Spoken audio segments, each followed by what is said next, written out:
really sorry about the last video. Our connection was, I think our connections together were just like they wasn't working. So it seems to be fine. We've been behind the scenes for a minute or two, and we both of us haven't frozen. So fingers crossed. Yes. So I'm really happy to be joined by Marcela Ferreira. She is an author, and she has recently published. Was it March? I think it was March, wasn't it? This came out yeah. March, The Queen Next Door, and it's illustrated by Sally Agar, and it's absolutely beautiful. I'm really looking forward to hearing about the journey of The Queen Next Door. So I'll just ask the question we were just talking, because it kind of froze halfway through. Okay. Which was, have you always known you wanted to be a writer?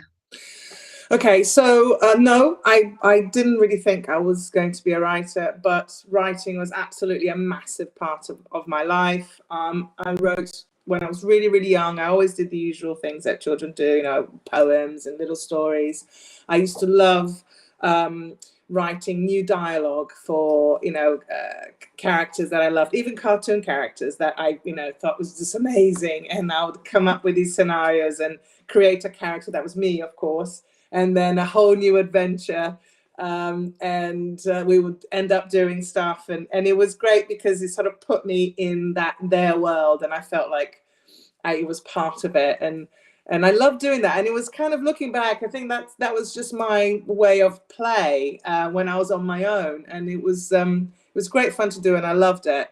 And I know that as I grew older, writing meant something really important to me. I wrote when I was sad or confused, or I was trying to work stuff out, and the act of writing and working stuff out, you know, even with deep things that were happening, was so important.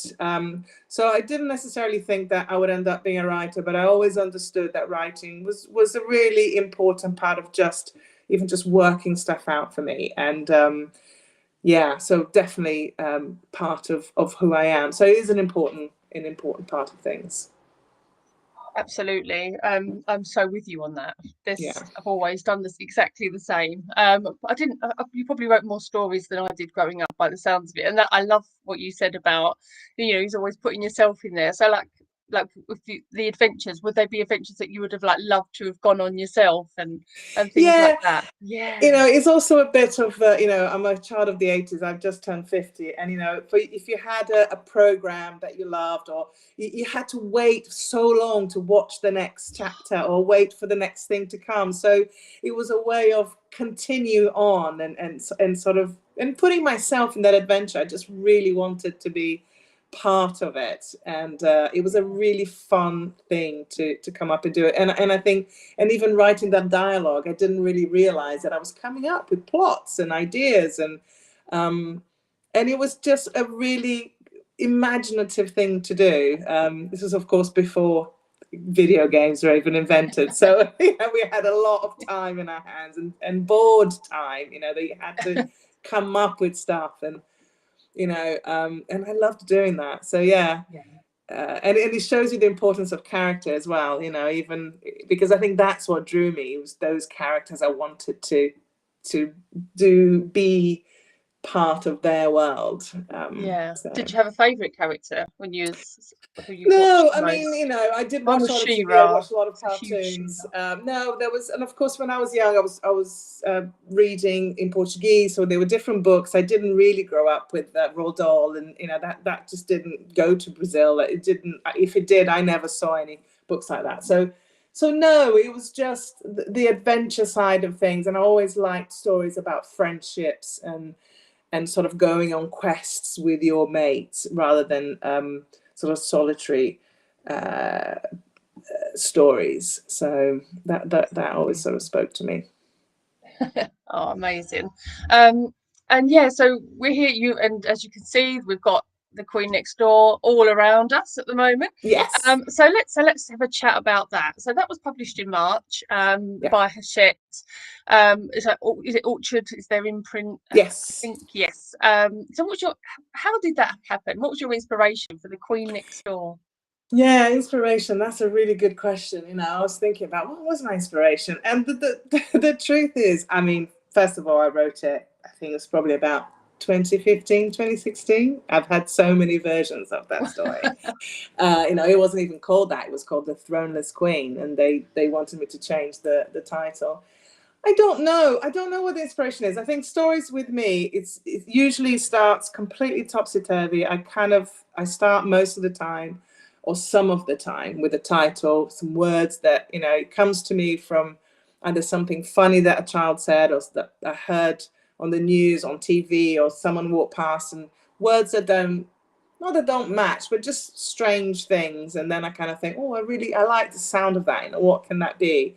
And I don't really know what the Queen Next Door, how it came about, but I use my phone a lot, so I have notes on all the time. And as soon as I hear something strange, I sort of put it down. And a lot of it is just doesn't work, but I do go back to it quite a lot, especially when I need inspiration and I read all these silly words. And I actually wrote a few down just to show you some of the silly stuff that I put in. One is called Danger Monkey, Space Rainbow, The City Tree, The Puddle Monster, A Shrimp Called Jeremy, and The Frown. And I'm writing one called Meow Meow Hiss. So it's just, that's how it starts. Yeah, that's amazing. But that's kind of it, really. It's not the best. I don't really know how other people do it, but I sort of zone in, I lock into those things and start thinking about, okay, what kind of character, what do I want to say here? And go from there. Yeah, no, I kind of work a similar way. See, titles, I love a title, and they come kind of probably the easiest to me. And they come again, like, so Willow is a huge inspiration for titles. She just comes out with how about this? How about this? The recent one that she said I have to write is called Big Bad Bum. So I'm currently trying to write a story about the big bad bum, and I'm like, oh my goodness. But yeah, that's what's happening with me at the moment, other than my novel. So yes, I'm trying to do that, but I love that as well, because I wasn't sure. I've not met many people that do that. I've met a few, so it's really nice to meet someone else that has a similar way. And I've got so many. Like when you said my phone, and I'm like, wow, that's like exactly the same. And you know what, I'll encourage you to go with it, but my children are a little bit older now, so they don't, when they're sort of a bit younger, they do come up with the weirdest, craziest things, and I feel that as a grown-up sometimes I miss that. You can just it just passes you by. And so go with it, embrace it, write it down. And, one day you don't have to have an idea about it today or tomorrow, but you can, just keep a list, because they do inspire. And they're certainly a stepping stone towards something, for sure. Absolutely. So, I mean, that actually just reminds me of a question that a viewer has asked. Oh, I don't know what I did there. And it was asking if you would consider writing for older children as well. So when you said about your children are now a bit older, would you think, oh, I could maybe write something at their kind of age? Because the inspiration, I'm thinking, would come. So the older they get, the different sort of experience you're having with your children for the different inspirations that you might be getting for a story. So I didn't know if that's something. No, and I do, and I have. I think one of the feedbacks when I started querying was very much, and even with my agent, a lot of the things that I send, I get told, and I certainly did at the beginning, was my concepts are quite complex for picture book age, which I get a bit frustrated about, because I know there are picture books for 5 to 8, and I read picture books to my children until they were quite much older, obviously not 11, but definitely when they were 8 or 9, and sometimes 10. My youngest would go, oh, can you read the story? Because it was fun, and also because when you read a picture book to a child, it's not just about the story, it's about that time that you're having with them. It's a real intimate moment, and they also connect with that. So that's something to be sort of celebrated as well. But yes, I did. I have. It's much different. I enjoy it not as much, only because it's much harder, and you have to. There's a lot of plotting. There's a lot more work that you have to do prior to it. And I think for me, I got frustrated because a picture book's 800 to 1,000 words. That's it, and you can write 10 stories. They're not going to be good, but you can write 10 stories and you can go back to them and make 2 really, really good, or even more, maybe 4, and you might be able to sell 1.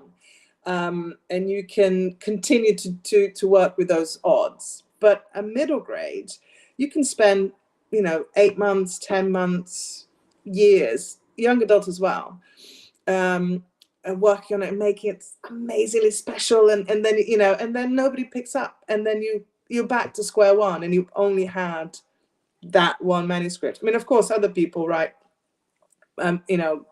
more middle grade at the same time. I found that very hard. I have done one. It's more like chapter book stroke middle grade. And I'm happy with it, but it's taken me years. And, I think it's a great idea, but is it, have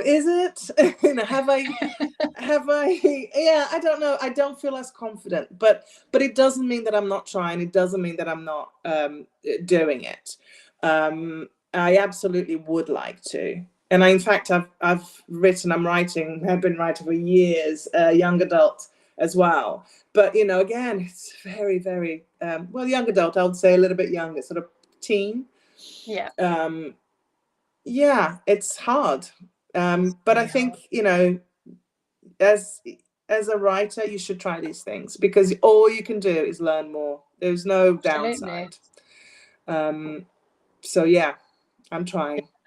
What I love actually about like writing for different ages is how different, like it's so different, and it's not just because of the length, it's the way you show emotion, and like children are different at all stages of their life. So like the young adult I'm working on now, it's all about really getting that emotion out and trying to and showing that, because teenagers are emotional, and that's the time that you remember as being the most generally the most emotional time of your life. Everything was like hard or great. It was like either like really, really like the worst thing ever, or it was the most amazing thing ever. It's your emotions are just up and down, and that's really hard, I think, to get across. Well, it's for me, but it's absolutely, as well absolutely as them being really long, like a lot longer than a picture book, what, like times 50 or something. Yeah, it's a lot. And then you have things like dialogue, and it's hard. It's a completely different set of, not different set of skills, but it's not the same. And I think that I definitely find it harder to write, but definitely, I'm doing it. I'm trying. Oh, good. Oh, I can't wait to hear more. Fingers crossed that you finish it and you're happy with it, and more news comes. But we'll go back to The Queen Next Door. So it's beautifully illustrated, as I said earlier. The illustrator was Sally Agar. What was it like working with her? Is it how we're always told? It's completely separate, or you didn't see the illustration? Yeah. So I was listening to your chat before mine. So what was it? Jess Blakely, was that?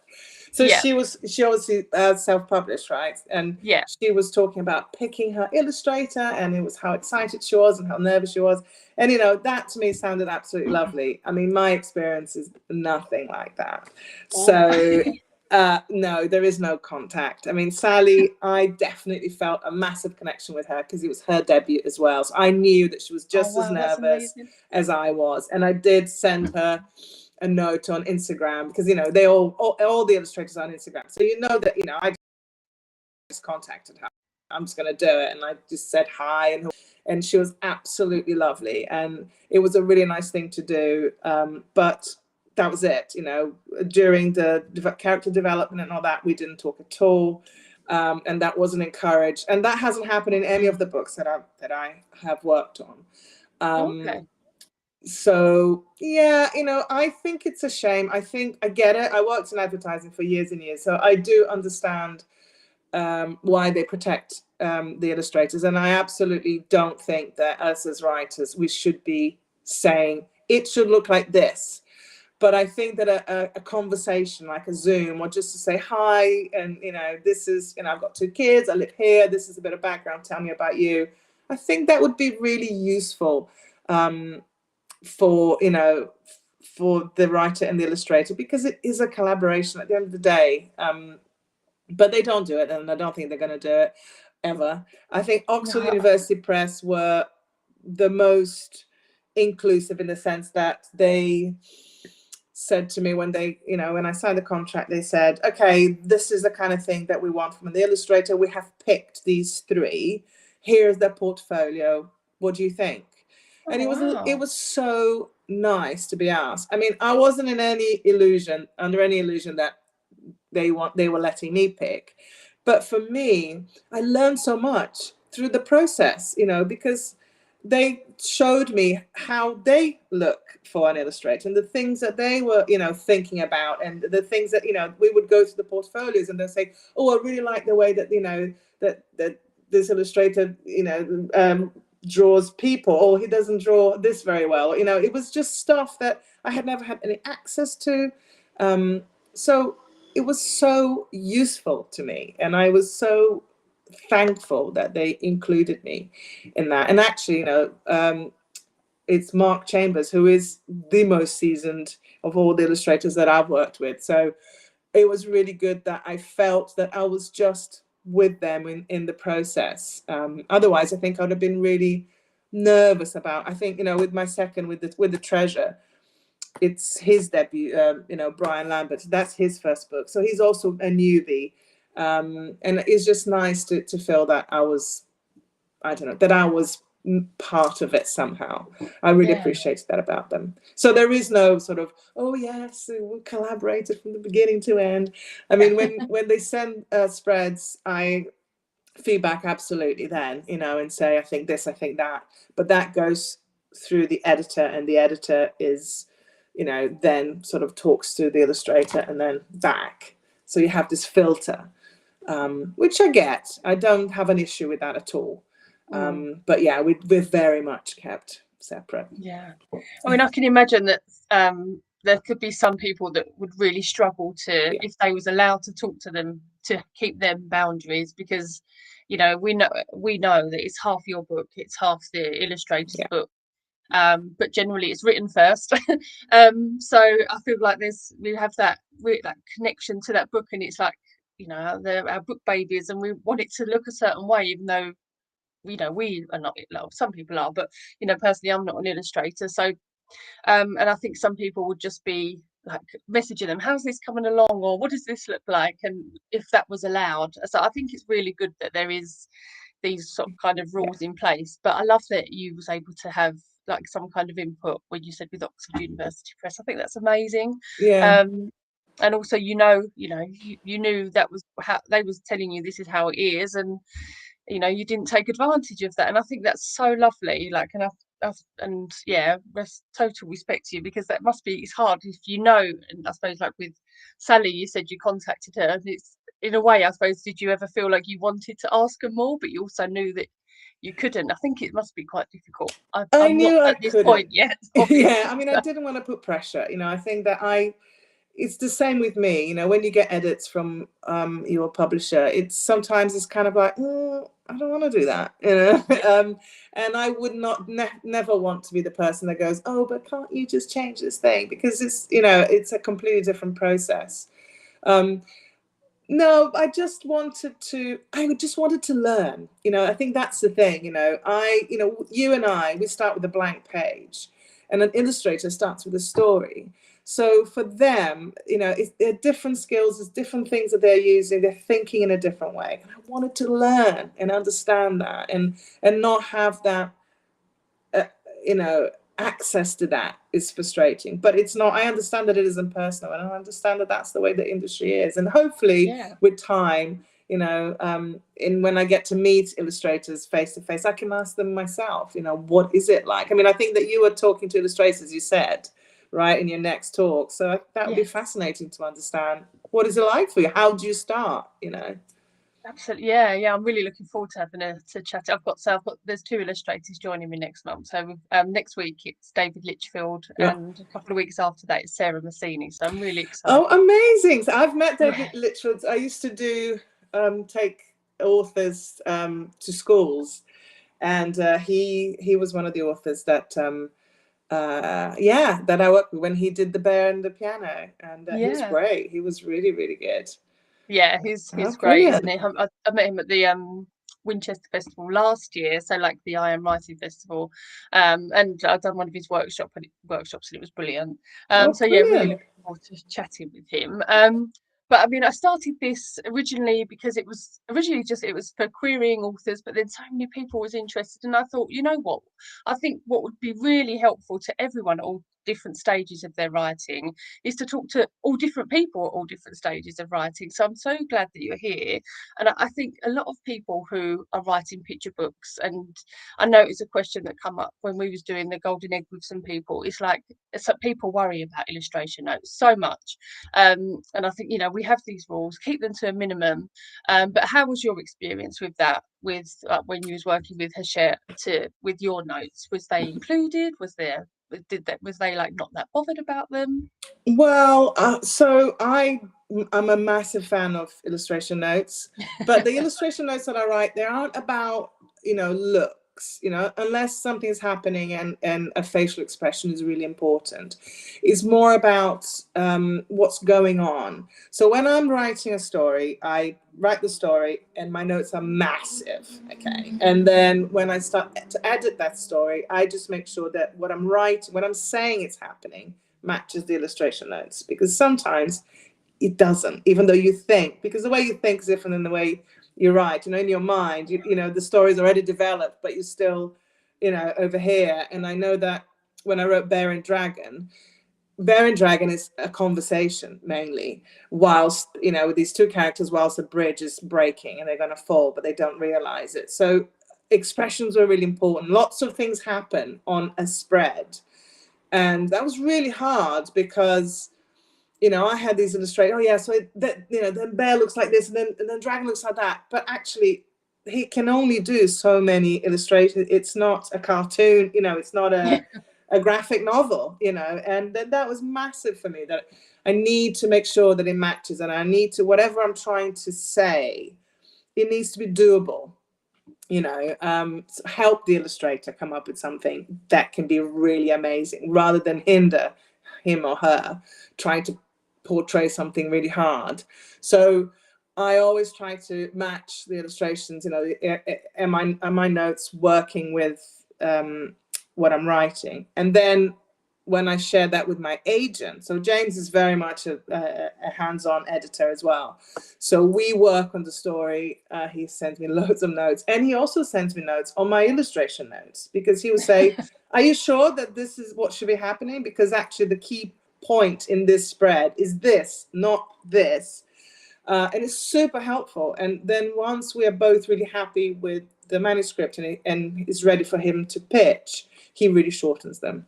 So I think that the illustration notes, the first step, they help me to get the best story. Second step, it helps him to understand what he's going to have to sell, so that when he's pitching, he doesn't have to have all that stuff written down, but he knows what it is that he's trying to portray. So I found that whole thing about write the notes in a different document, honestly, I just, when we were doing that, I remember that.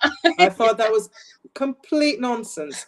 And fair enough, that's what the publisher wants. But and I get it, because when you're reading something, you have the notes, it kind of, it stops the flow. But I don't know, I just thought 2 documents, I don't know. That didn't resonate. I was glad I didn't have to do that. Yeah, I think I didn't have to do that either, because I think I'd signed with Molly before, so I didn't do the whole submitting at the end. But yeah, no, I felt exactly the same.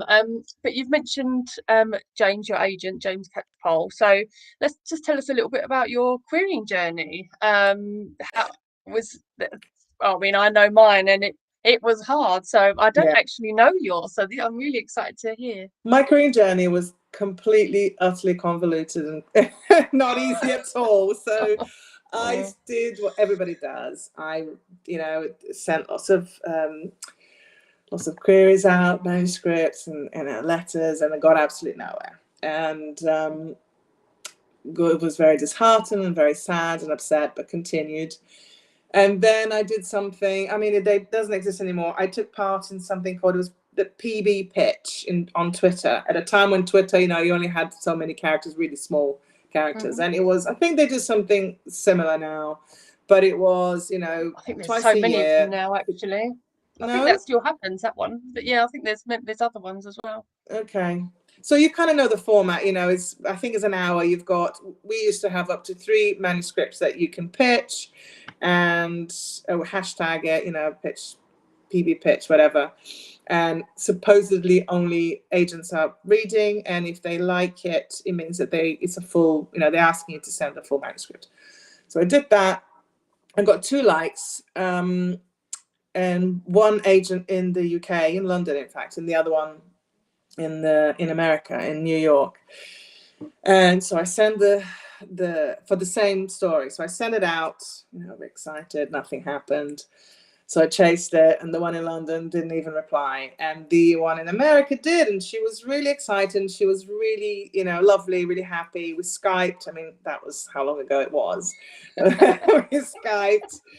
And so she took on this story, and that was really important for me because, first of all, it was the first time that someone other than my family showed, you know, that they liked my stories. It gave me a huge boost. And secondly, was that she was really transparent about sharing the feedback that she was getting. It didn't sell, but to have access to that and to understand why it wasn't being picked up was huge. Because in my naivety at the time, I just thought, well, if I don't get picked up, it's because I'm a terrible writer. They won't like my writing. And of course, nobody said that. You know, if you have an agent, if an agent is taking you on, it's because they like your writing, you're good, you're doing the right thing. The reasons were like, oh, we just signed a story about a cookie. Oh, the ending is a bit sad. They were just reasons that weren't big at all. And it just made me realize that there's lots of other factors that mean that you're either going to get picked or not. Not necessarily. Your talent isn't one of them. You're already doing well. So we worked together for, you know, and again, the feedback that she always had was, your stories are really complex. You need to try to write for older children. And I did, you know, I shared a few other things with her. I found it very difficult. I had 2 very young children at the time, and I felt like I wasn't enjoying writing for a while. You know, it just felt so hard. I was really out of my comfort zone. And though she was lovely and I really liked her, I signed a contract for a year, and after that, I had a huge sort of crisis, and I just thought, I don't, you know, she's there, I'm here. It's really hard to build rapport. I just don't, you know, it's just going to be, I don't know. I just felt like I just need a break. I need to step away and have a break from writing. And I was nervous because, you know, I had an agent, even though it wasn't, you know, she was still giving me feedback and reading the stuff. But I just felt like, no, I've got to, you know, and I was very nervous. But anyway, that was it. I can imagine that being And really I hard was decision. very, Yeah. very scared because I thought, God, this is, you know, this could be my only chance. And I took a year out, you know, I kind of wrote very little. I felt a bit like, oh, what am I going to do? Kids are doing my head in, and, you know. And then a friend of mine who, she works for an architect's company. They redid this amazing building in Brixton, and they rented it out at the weekend to people. And she said, Marcela, there's this writing workshop. It's in Brixton is 15 minutes away, if that. Come on, you know, you should go to it. And, you know, it's so close. And I was thinking, oh, shall I? And then I thought, come on, it's 50, you know, if you can't be bothered to do that, then forget it. Then it's a joke. Sort yourself out. So I signed up to go. Didn't even look properly, you know, and then it was middle grade and you know, writing for all the children, because I thought, you've got, you know, if this is what you're going to do, you're going to learn about it. That's why you're rubbish, because you've got to learn and you don't know anything. Anyway, when I started to read the information, oh my God! So it was being hosted by Sarah Odadina. I don't know how to say her name properly. She's basically massive in the publishing. You know, worked for everybody that's anybody. Was part of the team that put Hotkey Books. She was, you know, did Scoop magazine. She's just can't. She's the Don. She just it knows everybody. The people that came was. Mallory Blackman, Patrick Lawrence was there, Julia Churchill, the agent. I mean, literally, I was just like this. Oh my God, I can't believe it. It was amazing. And we had these network lunches where people from the industry would come and sit and just chat to us. And this lady sat down and she said, does anybody here write picture books? And of course, nobody did, apart from me. I said, well, actually, I have written some picture books, and sort of told her about, the agent in America and what had happened. And I asked her if she would, I said, look, I'll send it to you, if you're interested. And she said, yeah, I'll read it. And it was Emily Lamb, who was basically the commissioning picture book director for Hachette. And I sent it to her, and the next day she got in touch. And again, it was that same story that didn't sell in America. And she was like, this is great. And it gave me some feedback. We worked on it for a while. It was looking like it's a goer. And then a book came out with almost the exact same title. Almost. I know that. Totally different story. I know you know about this. Totally different story, but it was pretty much the exact title. And she just said, we can't do it. What else have you got? And we worked for 6 months on all sorts of stories. And the Queen Next Door, who was this throneless queen, she picked that. And that went through kind of acquisitions, maybe sort of, it was just taking a long time. And she then said, oh, have you got an agent? I said, no. And she was like, oh, I'll put you in touch. Didn't mention it again. And then after 6 months working, she said, I'm leaving Hachette. So I said, who's this agent? You gotta put me in touch. And she did. It was James, and she sent me, basically just introduced us on email. And he back to exactly the same thing. Send me some stuff. And I did. And he, bless him, was like, great, I want to sign you, let's meet. So that happened really quickly. And that's how I got James. But, we, again, as I was telling you, whilst we were trying to work our computers out, we worked on, I think, 3 stories that he pitched, and we didn't get picked up. So that was probably a year. So that was another learning of, pretty normal, I think, for picture books by the sound of things. Yeah, it is. And don't be disheartened, people out there, because it's just, I think you get into a groove, you start to understand the things that you can make, better. And also that is so subjective, somebody could love your book and someone else could absolutely hate it. And you just have to keep going and grow a massive thick skin. But yeah, having an agent doesn't mean getting a deal like that. It just means you got to keep working harder. So all this, I mean, I signed with Jessica, was her name, 2015, and I signed with James, I think it was like 2019, and it took 2 years to get the Queen Next Door out because of COVID. Wow. Yeah, so, I mean, I think 2 years, to be fair, for picture books is kind of the norm as well. So like, we hear if we were to sign a contract now, we're probably looking at like 2025, 2026 possibly. I mean, but this like naturally leads on to the next question. So you've got your agent, you've signed a contract with so let's work with the Queen Next Door, you signed your contract with Hachette. And so then what happened? What's it actually like behind those magical publishing doors? Yeah, then you go into edits. I mean, my editors have all been really sweet and really helpful, and they're great. I think they're super busy and probably overworked people, but you wouldn't know it. Certainly not in my experience. They were really, really great. You get lots of edits, and again, what I've learned is that if you can't argue a reason why not to make a change, then you got to make that change. And sometimes they won't agree with your reason, but yeah, you need to really sort of, if you want to stick to your guns, you need to know why. But yeah, you go through that, and then, to be honest, I mean, with Hachette, they changed the ending, they changed the title. But I was unfortunate that my editor, I had 2 editors, the original one, of course, Emily left, then I had someone else, and then she left. So, there wasn't as much continuity, but I'm really, really pleased with the results. I think for me, working with the editors, it's okay. They've been quite fine because James is so, you know, he is the person. He is the first editor, and he really he asks 1,000 questions, and really makes me, I say, work for it. I think James really elevates what I write, so I appreciate. I mean, he is, he does, Jesus Christ. I'm like, oh God, James, I've sent something to you, but please don't destroy it first time. But no, but he's great.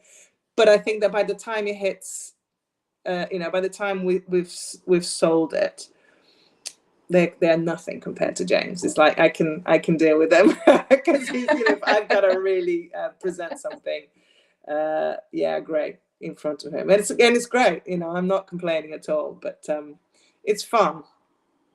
It's fun. Amazing. Yeah, I love that. I love the mixture of different people that you're meeting along the way, and I love what you said about what you were just saying about James. I think that's great that you've got that relationship there with him, and you know him, and you know what to expect.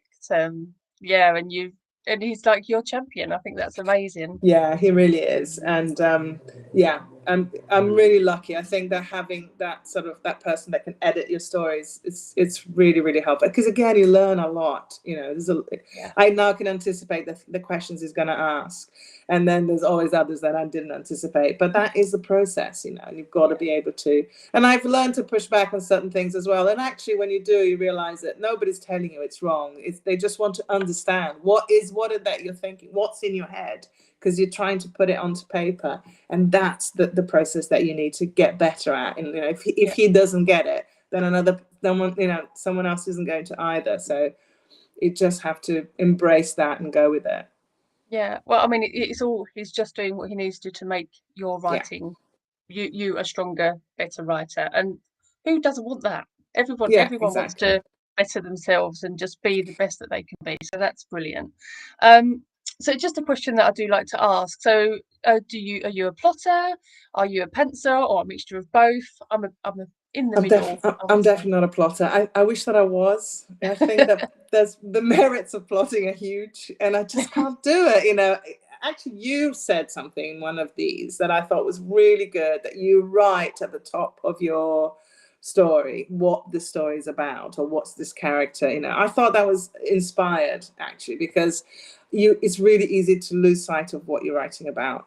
And actually, if you do nothing but that, it always brings you back to what am I doing?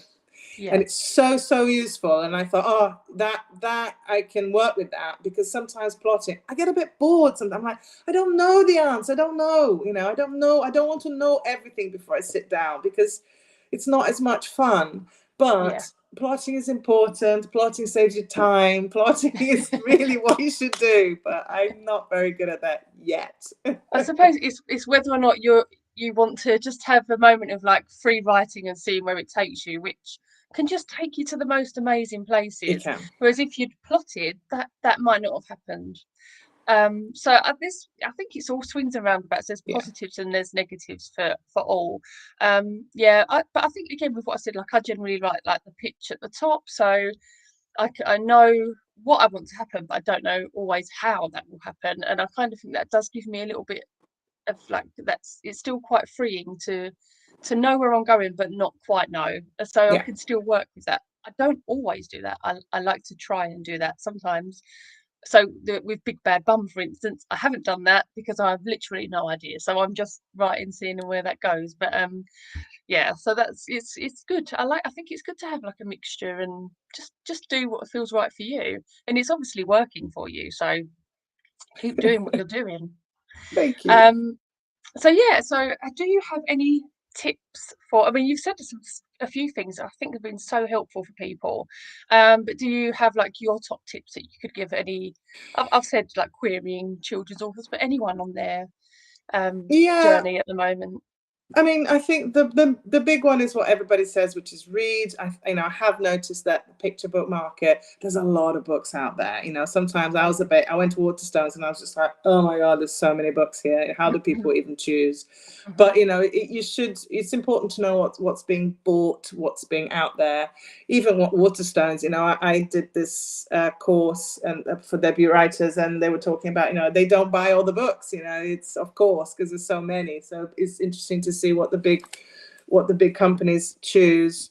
Libraries, I mean, I always at the library. You know, if you have children, you know, you can take up to 15 books per card. You know, it's 30. If you've got 2 kids, it's 30 books a go. It's a lot. And use your library. They don't even charge if they go back late for on a children's account either. So it's a bonus. They don't, exactly. Not our library, no. Like I'm always like a bit late. I just renew them. But I'm like, that's helping authors. Renew them. Exactly. It's fantastic. I would also say, you know, invest in yourself. I know it's, you know, there is an element of spending money, but I wish that I did sooner. Writing is lonely, you know, and you can be going down the wrong path for a long time without realizing it. And I think that there is enough out there with enough, the costs vary quite a lot. So, you know, we know the Golden Egg, you know, they do 12 months, 3 months, but they also do the, I can't remember what it's called, but you can pay £10 a month and you get access to information that is very good. You know, I mean, is it Scoobies, the Society of Children's Books Writers? That's so good. I think it's $90 a year. And the course I was saying, I just did a boot camp for debut writers. You know, it's £50 for 2 days. It was Zoom, and the amount of information, it was just invaluable. So, you know, that I think Twitter is a great place to learn and to listen, because authors, publishers, agents, they're all out there. They're all sharing information. I would also say Amy Sparks, she is great. She's a writer. She does, you know, writing mentors, isn't she, as well? She does these workshops which are really cost effective. They're not very expensive at all. I've done one, and she said things that I paid a lot more money to hear in other, you know, so the stuff that she says, it's just really great. So there are things you can do, but I would say invest and learn, because writing is not easy. No. It really isn't. And don't compare yourself. I say that to myself, by the way, which is the Queen Next Door message. That's a great tip, but it's so hard not to do that. Don't compare. Everybody's journey is different, and it might seem really easy. Oh, I've got a book out, but it's not. It's hard, you know. I mean, I've been doing how long? It took me 10 years to, you know, and I had an agent, and it didn't work out, and there were lots of rejections, and it's hard. We all work really hard, and you know, just journey, and don't be discouraged. You know, don't be discouraged by all the no's, because they are just part of it. Yeah, they are. I love that, actually. Yeah, they are a part of it, and I think that's really important that you've said that, because I think we all take them to heart. But you know, even J.K. Rowling had them. Everybody has them. It's part of a writer's journey. Yeah, and you know, it's also part of the learning. I think sometimes you read some feedback and you think, oh, you just didn't get it. I had that very recently, and I was really annoyed. And I was a bit moany, and you know, to James, poor James, it wasn't his fault at all. And but I felt like I needed to throw my toys out of the pram a little bit, because I was just so frustrated that they didn't get it. And then James was like, no, come on, you know, I think we've got another round. Let's think about it. And I've been thinking about it for ages, and I think I've cracked. I mean, we haven't pitched it yet, but I've made it better. I've learned something from it, and I get it, what they were trying to do. And if we do get through, I think it's going to be a really lovely story. But it's that thing of you can't let it get you down. You know, you just can't. Keep going. You know, what we're doing is so hard. And it's amazing that, you know, you got this far and you've got someone that believes in you. And, you know, just, keep going. It's going to happen. So, so now I think we're coming to an end. And I think all we want to know now is, what is next for you? What's coming up next? Are you allowed to say? Is it what is next? I'm just going to get some light here. What is next? So I've got The Treasure, which I can't share too much. That's my second book. That comes out in September. Bear versus Dragon, I think it's February. And that's with the Oxford University Press. And I have another one with Oxford University Press and Mark Chambers. So that's going to be really interesting because it'll be 2 books with the same illustrator, and that's called I Could Be Eaten by a Shark. And James is pitching some things at the moment. Keep going, keep learning, keep trying new things. I'm going to do a school event. I'm going to do a reading at a school, a bookshop. Things that are totally out of my comfort zone. I have never done it. I don't particularly enjoy public speaking, but you know, you've got to try. You got to try new things. You got to fail, and you're going to get better and try again. So yeah, I'm going to be trying. Yeah, I mean, I've done some nursery visits, and it's daunting, isn't it? But yeah, it's really fun, and you're getting feedback from the people that are reading your book, like the actual children that are listening to your book and having them books read to them, and they're feeding back, like, not in like, you know, in constructive, or they can be constructive ways, but they will tell you straight away if they like it or they don't like it, and it's great. I love that. I love the honesty of kids. Yeah. Nursery brutal. I've done a nursery reading, and I was absolutely shocked. I was like, "Oh my god!" Oh, amazing! Forgotten how tiny children are. So I do have another question. Someone wanted to know where the name Cheddar come from. Is that the name of your cat? Do you have a cat called Cheddar? So Cheddar didn't exist at all. So that was Sally's. Show Cheddar. So Cheddar the cat. Yeah, that was Sally's suggestion. She sort of came up with him, and he's so the poodle was there, but not the cat. So she came up with this cat, and I loved it immediately. And I said, I can't wait to name this cat, this fictional cat. So I came up with all sorts of, and most of it was food. I think mango was the other one, and I just sort of came up with like 3 ideas. And I said to Hachette, what do you think? And they thought that Cheddar was a good, I mean, he looks like a fat cat, and they do like cheese. Yeah. Oh, I love that. That's great. Oh, brilliant. Oh, well, I'm so glad that it actually ended up working, and we didn't freeze and we didn't cut out. And it's been so lovely to chat to you. I've really enjoyed you coming on, and I hope you've enjoyed it as well. I've absolutely loved it. I think what you're doing is brilliant. Please continue. I'm going to be watching the next one. It's hard. These things are hard to do and hard to host. And, you're the one putting it all together. So thank you, because I've been learning and I've been listening, and, it's been absolutely useful. Thank you so much. Well done. Well done.